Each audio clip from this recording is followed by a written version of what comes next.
Hola Paco, salut Paul-François. Bon, j'arrête parce qu'il y a pas mal de gens dont je reconnais le nom. Eh bien, écoutez, comme d'habitude, il est 13h30 et on va attendre 13h01 pour vraiment démarrer. J'espère que tout le monde va bien. Oula, il y a des... Est-ce que vous pourriez mettre sur votre indicatif votre prénom et votre nom? Parce que par exemple, il y a toute une série de Eric. Euh, je ne sais pas reconnaître le Eric. Alors si, il y a quand même des fois une majuscule et des fois pas de majuscule. C'est une... Eh bien écoutez, 13h01, on démarre.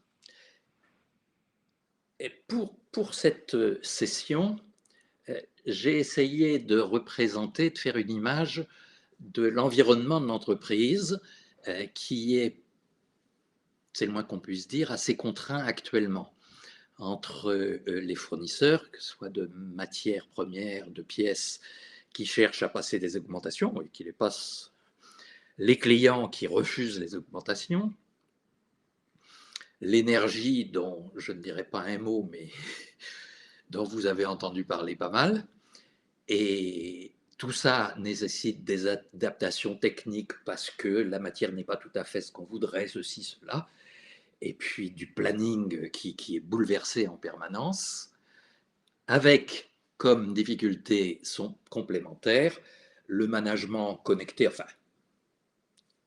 hybride, mais donc en partie à distance, ce qui ne facilite pas les choses, et dans un monde pour le moins anxiogène. Alors, ce que j'essaye dans cette série de webinars de faire passer comme message, c'est que quel que soit l'environnement, le manager a du pouvoir pour créer de l'énergie positive et donc d'une façon un petit peu caricaturale, aller de là qui est encore une demi-heure et la journée est finie, à bon, encore une bonne journée. Et ça, c'est l'ambition de tout manager parce que, in fine, ce sont les personnes qui font la performance. Alors, un mot sur le chat d'abord, comme d'habitude, c'est quoi votre météo du jour entre un qui est évidemment un ciel noir et pluvieux, et 5 qui est grand soleil et optimisme. À Paris, ici, c'est grand soleil et 25 degrés. Et puis, pendant que vous mettez votre comment, cotation de votre météo du jour, ben, quelques préoccupations qui m'ont été transmises. C'est mon premier poste de manager. Je voudrais déléguer dans une organisation en pleine réorganisation. Comment ne tomber d'aucun côté ni trop directif ni trop laxiste. Et puis, on a un projet, on voudrait que les gens s'y intéressent. Comment motiver les... Bref, j'aurais pu en mettre 10, je me limite toujours à 5. Et en somme, il s'agit de réinventer notre management dans ce contexte extrêmement mouvant et pas commode. Et c'est ce qui fait la beauté du métier de manager. 2 mots pour me présenter, mais vous commencez, pour beaucoup d'entre vous, je reconnais des noms, un certain nombre d'entre vous me connaissent bien. Moi, je me suis intéressé à une chose, en 40 années d'expérience de manager, je me suis rendu compte que ce soit de mon manager vers moi-même ou de moi-même vers mes équipes, ou en regardant ailleurs, c'est la qualité du lien managérial qui permet l'engagement de tous. D'un point de vue plus curriculum vitae, j'ai travaillé chez Valeo comme patron qualité totale d'une grosse partie du groupe, puis directeur industrie de tout le groupe Valeo. Et chez Danone Produits Frais, j'ai d'abord été directeur industriel et ensuite qualité. Et depuis 7-8 ans, je suis ce que j'appelle consultant coach, parce que je suis aussi coach, mais ce qui est important, c'est de faire travailler en même temps la technique et les personnes de façon à ce que le manager s'approprie pleinement son rôle, mais en s'occupant aussi des outils. conférencier, formateur. Et durant toutes ces années, aujourd'hui, je pourrais m'occuper de mes rosiers, mais j'ai une passion sans fin, qui est l'entreprise, où je considère que c'est un milieu social, un ensemble social extrêmement intéressant. Et quelles sont les pratiques managériales qui permettent de faire un management qui est à la fois puissant et l'entreprise est gagnante, et humain et les personnes sont gagnantes. C'est dans ce cadre-là qu'on va regarder la délégation. Et une première étape aujourd'hui, c'est ce webinaire. On va le voir en 3 points. J'ai simplifié un peu par rapport à ce qui était écrit dans le programme, mais c'est la même chose. C'est pourquoi déléguer, quel processus pour une délégation efficace et quelques règles qui méritent d'être tenues. Et puis, si vous le souhaitez, vous pouvez prendre un rendez-vous. Alors, c'est là-haut, vous voyez la flèche, hein, cliquez ici, en haut sur la barre verte. Et puis, pour moi, regarder un contexte concret, c'est quand même plus rigolo que de convaincre cette diode verte qui me dit que la caméra est en route. Et puis, deuxièmement, pour vous, c'est toujours en échange que les choses se fixent. Et donc, vous aurez comme ça l'occasion de parler de votre contexte et de regarder comment les outils managériaux s'intègrent dedans. Et puis, dernier point d'introduction, nous allons utiliser, comme d'habitude, ce triangle que je ne dirais pas magique, mais qui m'aide encore beaucoup à réfléchir aux situations managériales en disant, le manager, finalement, il agit dans 3 domaines, un domaine technique, un domaine relationnel et un domaine de gestion. Et c'est la cohérence de l'ensemble qui crée la performance. Et puis sur la droite, j'ai mis 2 petits schémas que vous avez, pour ceux qui ont, un certain nombre d'entre vous ont déjà vu, c'est que technique et relationnel, c'est le moteur, c'est là que se produit, que se fabrique la performance, et la gestion, c'est le chronomètre. Et effectivement, avoir un bon chronomètre qui mesure comment on passe, à quelle vitesse on passe tel virage, etc., c'est très utile pour progresser. Et puis en plus, c'est utile pour communiquer avec l'extérieur.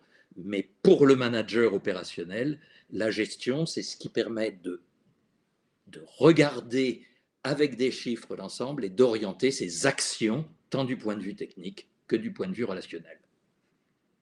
Et dans ce triangle, je représente la délégation comme ça en disant, finalement, la délégation, c'est 100% du relationnel, mais j'ai laissé des flèches, c'est à propos d'une question technique et à propos d'une question de gestion.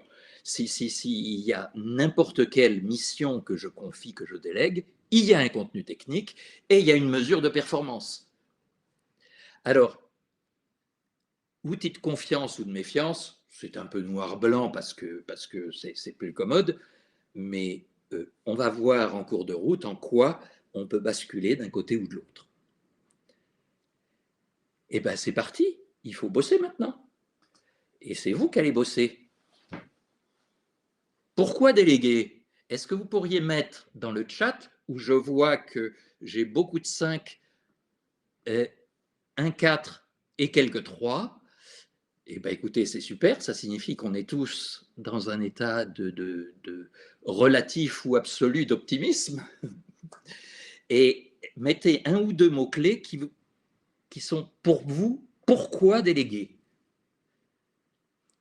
Alors, bien évidemment, j'ai préparé quelques réponses possibles, mais les vôtres sont importantes pour que je vois ce que vous en pensez. Ah ben, c'est formidable. Ah ben,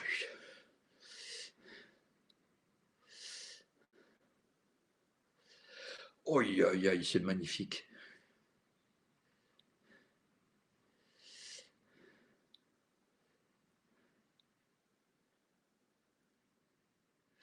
Ben, écoutez, vous avez presque tout dit. Ça va, on ne peut pas tout faire, à faire grandir mes équipiers, dégager du temps, comment responsabiliser, je vous propose, moi, alors je me limite à 5, mais sinon on peut faire une grande. Tout ce que vous avez mis, d'abord vous allez le retrouver, et puis ensuite je le prends à 100%, y compris confiance. Et là, on voit bien que la façon de faire la délégation peut ou ne peut pas créer de la confiance. Et d'ailleurs, ce que je mettrai d'abord, c'est ce qui n'est pas la délégation, c'est pas se débarrasser d'une tâche. Alors, quelquefois, on a besoin de se débarrasser d'une tâche. J'ai une réunion où je vais prendre l'avion, il y a déjà le taxi qui m'attend en bas, et puis je reçois un coup de fil de mon patron qui demande quelque chose que je peux en une demi-minute, je vais refiler ça à un adjoint dont je sais qu'il saura faire et tu me dis, tu m'envoies le résultat et je te renverrai un email, ou peu importe. Mais ça, c'est pas la délégation. Alors, la délégation, c'est, comme vous l'avez dit, une bonne utilisation des compétences. Il y a des gens compétents, on utilise au maximum, au mieux, les compétences déjà disponibles. Et puis, c'est une question de gestion de temps. Alors, ça a été dit de façon très... alors, il y a des phrases, ici, il y a presque tout déjà. Il y a Olivier qui dit gagner du temps, faire grandir, gagner en engagement. Tout y est. Donc, c'est la gestion du temps. Je ne peux pas tout faire, même si dans certains cas, ça prendra autant de temps de déléguer que de faire. Mais ça ne donne pas le même résultat. Je ne parle pas du résultat technique, je parle du résultat sur la personne à qui j'ai confié ça. Et puis, il s'agit bien sûr aussi, comme vous l'avez dit, de développer les compétences. Et ça, c'est ce que j'appelle le déséquilibre créatif. Il n'y a pas de mouvement sans déséquilibre. Quand vous marchez, vous commencez par créer un déséquilibre. Et quand vous courez, il y a un peu plus de déséquilibre. Et là, il y a une alchimie toujours difficile, c'est pas assez de déséquilibre, ça fait des micro-progrès qui ne sont pas motivants, et trop de déséquilibre, on se casse la gueule. Et donc, comment choisir ça? C'est ça le point sur lequel je vais vous dire, je ne saurais pas mesurer précisément le niveau de déséquilibre. Par contre, le fait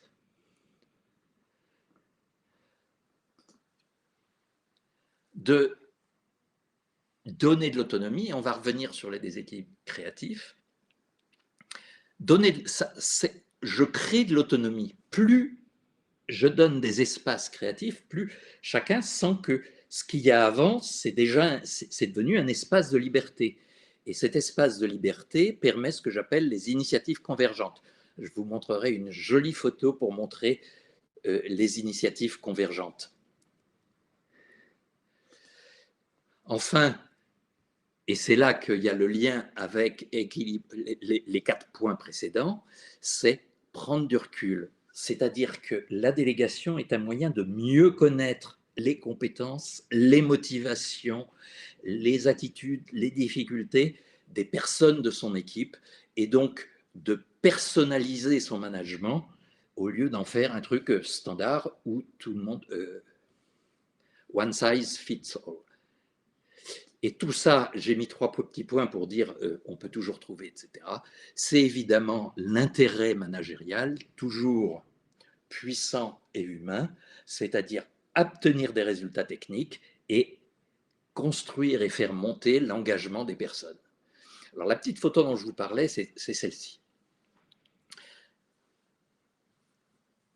Dans un webinaire précédent, j'ai fait une citation de ma grand-mère, dans un autre, une citation de mon père, et là, je vous présente ma petite fille, Maïra, le jour de ses premiers pas. Et les premiers pas, ce n'est pas une délégation, mais c'est par contre une initiative convergente, c'est-à-dire, on connaît le sens, elle a vu tous les gens qui marchaient autour, et donc il y a cette envie, et puis elle sait qu'elle a un espace de liberté, et donc elle essaye. Et en 40 ans de management, je n'ai presque jamais, je ne peux pas dire jamais, presque jamais rencontré quelqu'un qui refusait de développer ses compétences. Et je peux dire qu'à chaque fois que je l'ai rencontré, c'est parce que trop d'années de management, tu fais ça et tu te tais, avait créé ce que les psychologues appellent l'incompétence acquise, c'est-à-dire non seulement je n'essaie pas de sortir de mon espace de confort, mais en plus, je m'interdis même d'y penser. Alors on dit, mais moi j'entends des gens qui me disent, mais dans mon équipe, il y a des gens, ils ne veulent pas prendre des initiatives. Eh bien, en insistant, en mettant en évidence leurs compétences réelles, pas en racontant des histoires, pas en disant t'es le meilleur, ça ne sert à rien, mais en étant bien concret, dans la plupart des cas, on a réussi à surmonter cette difficulté. Alors c'était juste pour illustrer l'envie de progresser. Évidemment, ce n'est pas exactement l'image de vos équipes et de vos équipiers, et ce n'est pas exactement l'entreprise. Voilà pour le pourquoi déléguer. Mettez-moi un petit mot juste en disant est-ce que c'est clair, est-ce que c'est pas clair, et si c'est pas clair, vous gardez une question pour la fin et on y reviendra. À défaut d'interaction directe, le chat c'est bien. Et puis ça nous permet de passer au point 2, qui est le processus de délégation. Et comme vous le voyez, on sent qu'il va être en 4 étapes. Ah bah pour l'instant c'est bien. J'ai quelques émojis comme ça, et puis clair. Alors, la délégation, c'est pas si facile que ça en a l'air. C'est même un petit peu, je dirais pas compliqué, mais complexe parce qu'on est dans des interactions et que donc il faut prendre soin de la façon dont on construit les interactions pour qu'elles aient un impact qui dépasse le simple voilà la procédure, tu l'appliques et tais-toi. Le première étape, c'est la préparation. Et pour l'instant, je donne que le titre, mais on va revenir dessus. La deuxième étape, c'est bien se mettre d'accord sur comment ça va se passer, sur les règles du jeu. Ensuite, il y a la réalisation, bien sûr, il faut bien passer par la réalisation. Et enfin, une évaluation, parce que le manager a dans ses missions le contrôle. Alors, ça ne veut pas dire qu'il passe son temps à contrôler, mais l'évaluation, ce qui est mieux que contrôle, ça fait partie de son rôle. Alors, commençons par la préparation. Je veux confier une mission. Alors, bien évidemment, on va voir, suivant ce que c'est que la mission, chaque phase prend une allure un peu différente, tant qualitativement que quantitativement. Mais les 4 phases sont importantes. Alors, préparer, c'est qu'est-ce que je veux exactement? Pourquoi je le confie à un tel, à Joseph ou à Simone? Et quel est le contexte, c'est-à-dire quel est le sens, en quoi cette mission contribue à quelque chose de plus grand que ça. C'est tout simplement, si je me sers un verre d'eau, c'est pas pour me servir un verre d'eau, c'est pour étancher ma soif. Et puis, on peut aller plus loin. Et alors, la fin de cette préparation, c'est, je voudrais te confier cette mission, et c'est juste, allons-y. Mais le plus important, c'est juste après ce que j'appelle clarification et accord, c'est-à-dire se mettre d'accord non seulement sur ce qu'il y a à faire, mais surtout, ce qui est essentiel et trop souvent oublié, ce que j'appelle les conditions de satisfaction. Qu'est-ce qui fait que ce sera un succès? Et les conditions de satisfaction, ce n'est pas toujours les mêmes pour la même mission. Si je confie la mission à Joseph, peut-être que ça va être pour juste utiliser une compétence technique pointue qu'il a et que personne d'autre a. Et donc, on ne va pas le faire de la même façon que si je confie la même mission à Simone, pardonnez-moi pour ces prénoms qui datent d'il y a 50 ans, mais c'est comme ça et personne ne se sent concerné. Et Simone, elle, si je lui confie, c'est pour qu'elle progresse sur un projet, sur un sujet, sur un thème, sur un domaine de compétences. Et donc, mes conditions de satisfaction, ça va être que elles suivent telle formation ou que, bref, et qu'elles soient capables de le faire. Et donc, les conditions de satisfaction, c'est vraiment ce qui va permettre de créer, je dirais, l'accord, mais au sens presque au-delà de simple matériel, l'accord sur le contenu managérial de la délégation. Et ça se termine par un engagement à réaliser de la part du délégataire. Ensuite, il y a la réalisation. Durant la réalisation, vous savez quel est le mot-clé pour le manager? Faut lui la paix. Il s'agit de développer un espace d'autonomie. Alors on dit, je te confie ça, et 2 heures après, on va voir en disant, est-ce que ça va? Bon, une fois ça passe, 2 fois ça passe, et au bout de 3 fois, c'est lâche-moi les baskets, quoi. C'est moi ou c'est toi? Hein? J'avais eu une... C'était quand j'étais chef d'aciérie, il y avait un problème. Bon, et le directeur industriel avait été chef d'aciérie dans une vie antérieure, si on peut dire. Et il arrive et il commence à me dire, est-ce que tu... Et à un moment, je lui dis, monsieur X, à l'époque, monsieur, pas les prénoms, vous prenez l'affaire en main ou c'est moi? Parce que si c'est vous qui le faites, moi, je peux rentrer chez moi. Il devait être 10 heures du soir. Et c'est... Maisonneuve, vous avez un sale caractère. C'est pas un sale caractère, c'est on est clair sur nos espaces d'autonomie.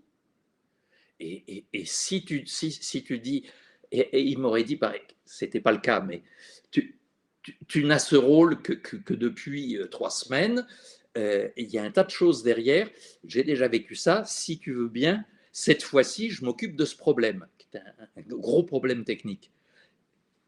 C'est pas impossible, mais c'est pas j'empiète sur l'espace. On va revenir sur quelques règles plus détaillées à ce moment-là, qui est vraiment important. Et puis à un moment, dans les conditions de satisfaction, j'ai oublié de dire, je le vois devant moi, il y a au moins le délai. Parce que quelquefois, on explique tout, on ne donne pas le délai. Et c'est vraiment très embêtant quand on dit, est-ce que c'est prêt? Ben non, je n'avais pas de délai. Bref, les conditions de satisfaction sont la première situation où la non-clarté des conditions de satisfaction sont la première raison de démotivation dans une délégation. Puis après, il y a évidemment évaluation et feedback. On regarde, soit c'est bien et on va regarder, il y a quand même des choses à dire quand c'est bien, soit on n'est pas très satisfait et on regarde en quoi c'est pas satisfaisant et on relance un cycle. Alors, il y a un point tout à fait important qui peut être fait à ce moment-là, c'est, je vais quand même passer le slide suivant où on voit enfin tout. Au moment du feedback, il y a succès. Comment je fais? Eh bien, moi, manager, je donne au délégataire mon avis, en commençant par les faits, mon opinion, et derrière, puisque ça s'est bien passé, c'est qu'est-ce qui t'a spécialement plu là-dedans? Où est-ce que tu as trouvé des difficultés? C'est comme ça que je vais apprendre des choses sur la façon dont mon équipier regarde le monde et regarde sa mission. Ah, j'ai fait ça, ça c'était super, ça me plaît vraiment. Tac, enregistré. C'est un domaine où on peut le développer. Hein? Vous voyez bien que ce moment de feedback est un moment essentiel. Et puis, si ce n'est pas satisfaisant, ben on regarde les faits et on essaye d'examiner ensemble les causes d'échec. Et les causes d'échec, il y en a une partie pour moi peut-être. Peut-être parce que justement, j'ai choisi un déséquilibre qui est, en fait, il n'était pas assez qualifié pour que je lui confie cette mission précise. Ou il avait besoin d'un budget, c'était... Il peut y avoir 10 raisons, mais je commence par y réfléchir, parce que sinon, si je dis c'est loupé, et sous-entendu c'est de ta faute, et il va penser que puisqu'il manquait quelque chose, c'est d'abord la faute du manager. C'est de la responsabilité du manager si ça s'est planté, et au lieu d'en faire un moment d'apprentissage, j'en fais un moment de je me replie, et donc je ferme ma créativité et la possibilité d'évoluer.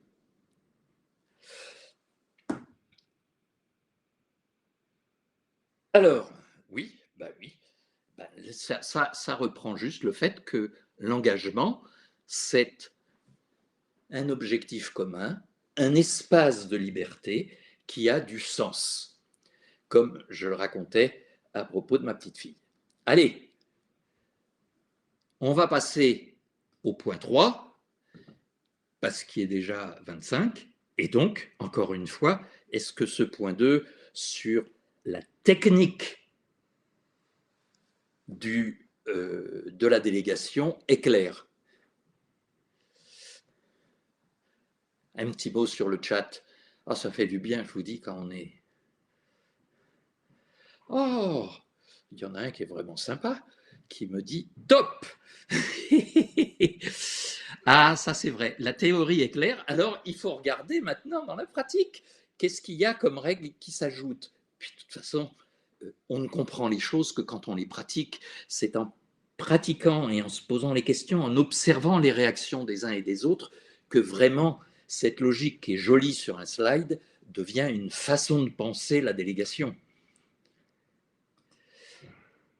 Alors, le premier point, et je l'ai dit en août, c'est vraiment la clarté. C'est quoi l'objectif? Pourquoi? C'est-à-dire, est-ce que ça a du sens et quels sont les critères de succès? Et je peux vous dire que dans, je vais pas donner ici, je vais donner un pourcentage, dans 80 ou 90% des cas, les délégations démotivantes, c'est parce que les critères de succès n'étaient pas clairs et que celui qui est en charge de la mission arrive fier de ce qu'il a fait et il reçoit une douche froide. Et ça, c'est très démotivant. Hein, c'est prenons pas de risques, ça attire que des ennuis. Ne soyons pas créatifs, ça attire que des ennuis, etc., etc. Le deuxième point, c'est l'autonomie. Alors, je vous ai dit, c'est durant la phase de réalisation, il y a un besoin d'autonomie. Alors, cette règle d'autonomie, je la formule sous la forme de droits et devoirs. Durant la réalisation, en dehors des points de rendez-vous qui ont été fixés, parce que si les points de rendez-vous ne sont pas fixés, d'un seul coup, c'est viens me parler de ça, non. En dehors des points de rendez-vous qui ont été fixés, le manager a le droit d'être informé d'une dérive importante et le manager a le devoir d'aider son équipier. De l'autre côté, l'équipier a le devoir d'informer d'une dérive importante qui remet en cause le résultat final et d'autre part, a le droit d'être aidé par son manager dans cette situation.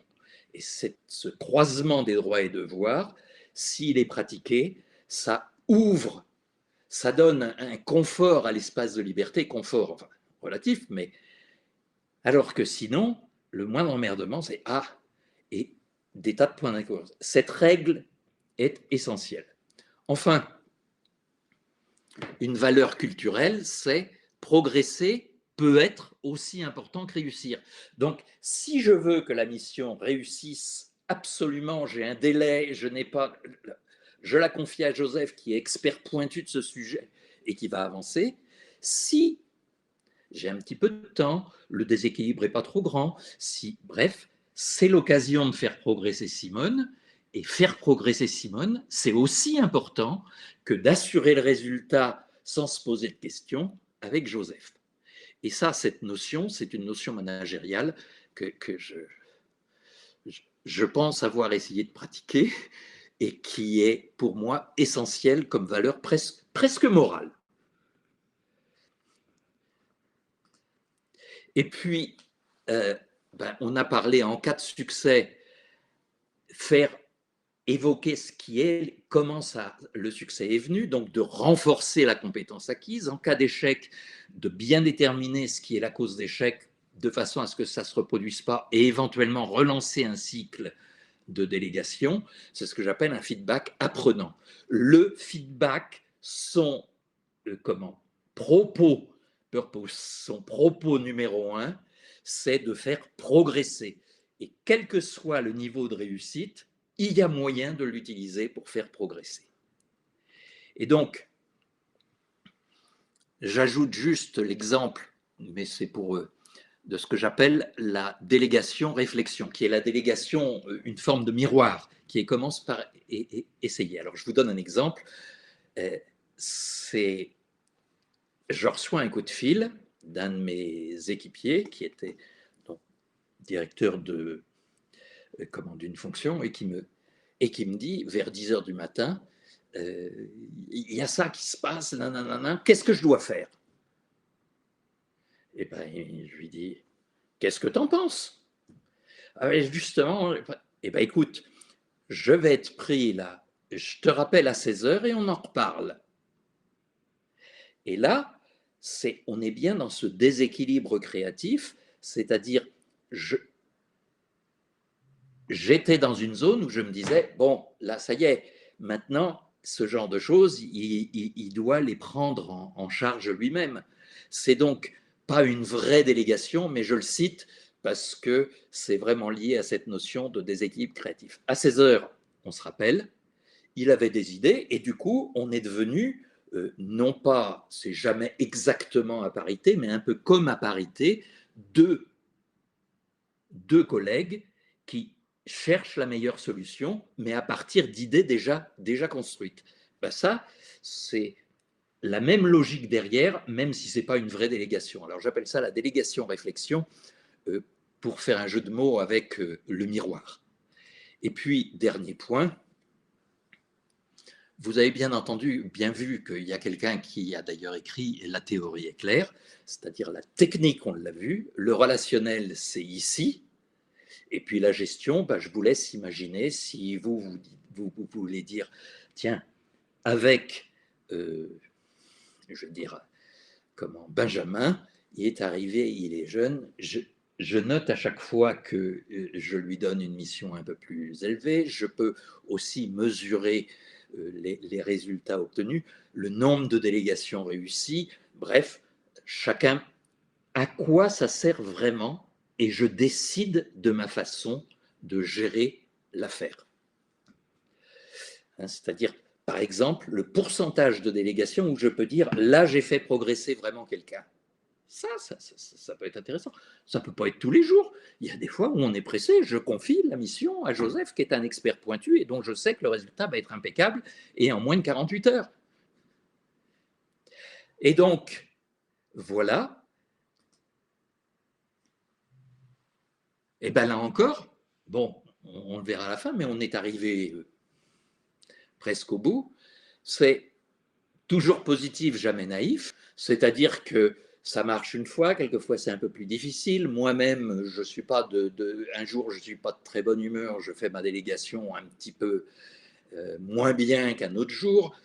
En face de quelqu'un qui a fait une erreur, un jour, je suis très ouvert et on regarde vraiment. Là, il y a du stress, je suis un petit peu plus froid. Donc, que ce soit moi ou chacun de mes équipiers, on n'est jamais dans le même contexte et donc la même pratique est réussie à 100, à 110 et quelquefois seulement à 80%. Et donc c'est un vrai challenge et ça fait partie de la beauté du management. Écoutez, on va faire comme d'habitude. Dites pas je vais mettre en œuvre la délégation, c'est commencer par un point. C'est dans mes délégations, je commence par un point, je suis clair sur mes critères de satisfaction, sur les critères de succès.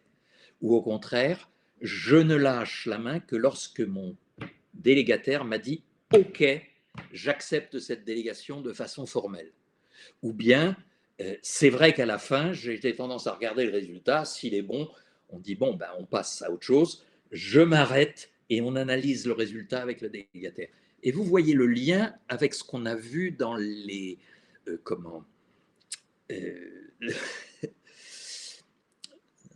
zut, le mot, il y a des fois le mot m'échappe, dans les rituels. C'est-à-dire comment, à partir d'une action qui est la délégation, je me construis moi pour moi quelques petits rituels qui font que je ne vais pas oublier des points essentiels. Et il vaut mieux qu'il y en ait moins et qu'ils soient respectés à 100%, parce que d'un seul coup, tout le monde va comprendre que c'est respecté à 100%, que c'est donc une logique de rituel, que c'est respecté à 100%, et c'est comme ça qu'on change la culture de l'entreprise. Bon, derrière, j'ai mon blabla habituel qui rappelle le cycle de conférences. Et donc, le 14 juin, on regardera comment tout ce qu'on a vu avant s'organise en énergie masculine et énergie féminine. On ne va pas le développer ici. Et la seule chose que je vous dis, c'est maintenant, j'ai besoin de vos questions. Et je rappelle qu'on peut en parler au téléphone. C'est gratuit, je suis à votre disposition. Et pour moi, c'est toujours un plaisir, comme je vous le disais, de parler des mêmes logiques, mais plutôt que ce soit avec cette jolie idiote verte en face de moi, avec une situation réelle. Et quelquefois même maintenant, on fait une réunion Zoom et en plus j'ai une trombine en face de moi, c'est-à-dire une personne. C'est pas encore tout à fait aussi bien qu'une vraie rencontre, mais c'est déjà un beau progrès. Allez, des questions? S'il n'y a pas de questions, c'est que j'ai pas fait mon boulot, c'est-à-dire que comme c'est tellement difficile tout ça, s'il n'y a aucune question, c'est que ça n'a pas été clair. Allez-y.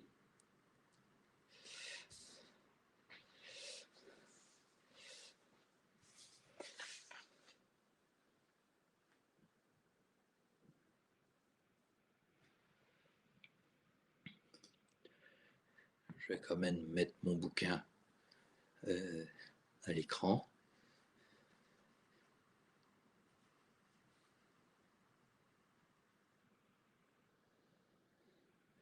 Ah, merci Émilie. C'est clair et ça fait du bien d'en reparler et de reprendre du recul pour se rechallenger. Ben oui, moi je suis là pour essayer d'être utile. Et essayer d'être utile, c'est vous, votre réflexion sur vos pratiques. Je peux vous montrer des lignes de force, je peux vous faire un beau diagramme en 4 cases à partir d'un livre tout à fait bien, mais c'est comment Ah, j'ai son nom qui m'échappe. Si, Fernando Flores, qui avait écrit un livre sur en quoi on peut engager les gens. Là, je l'ai un peu simplifié en 4 cases, mais ce qui est important, c'est votre réflexion sur vos propres pratiques. Il n'y a que là que vous apprenez. Gracias, Paco. Oui, Sylvia, dire il y a besoin d'un équilibre. Ben oui, et l'équilibre n'est pas le même entre chaque personne et l'équipe, comme vous le dites. L'équipe devient une personne en soi, si j'ose dire. C'est-à-dire que cette équipe, il y a des choses que je peux lui confier, et il y a des choses, je sais que ça va aller un peu plus loin. Et en particulier, si je veux créer la coopération, quels sont les sujets que je peux leur confier qui va les pousser vers la coopération? Ce que j'appelle la coopération ouverte. C'est-à-dire non pas un tel, vous bossez ensemble et puis on ne sait pas ce qui se passe derrière. Non, c'est vraiment sur tel sujet, là, ça va les pousser à avancer ensemble et à échanger. Ah oui, et donc, pour chaque personne, j'ai en tête les marges de progression, ou du moins ce que j'imagine être les marges de progression, et que je saurais d'autant mieux que j'ai déjà délégué, fait des débriefs de délégation. Bref, ça se construit. Je ne demande pas que la première délégation, ce soit parfait. Et puis pour une équipe, même logique, mais en considérant l'équipe comme une personne en soi, ou quelques membres de l'équipe, c'est-à-dire déléguer une mission avec, tiens, Joseph et Simone, je vais mettre ensemble l'expertise pointue de Joseph avec une autre qualité de Simone qui fait que ensemble, ils vont pouvoir construire quelque chose de neuf.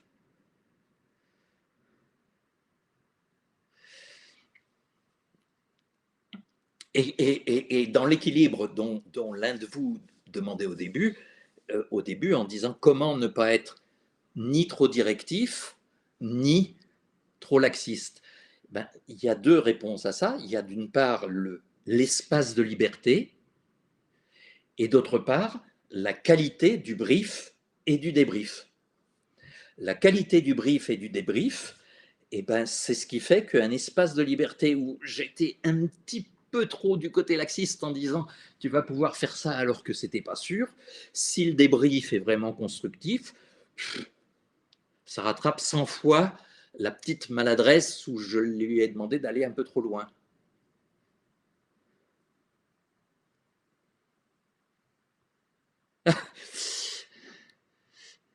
Sylvie qui me dit insister sur les critères de réussite est important et je ne l'ai jamais vu par mon propre manager. Il faut que je vous dise, j'ai eu pendant des années un manager comme ça.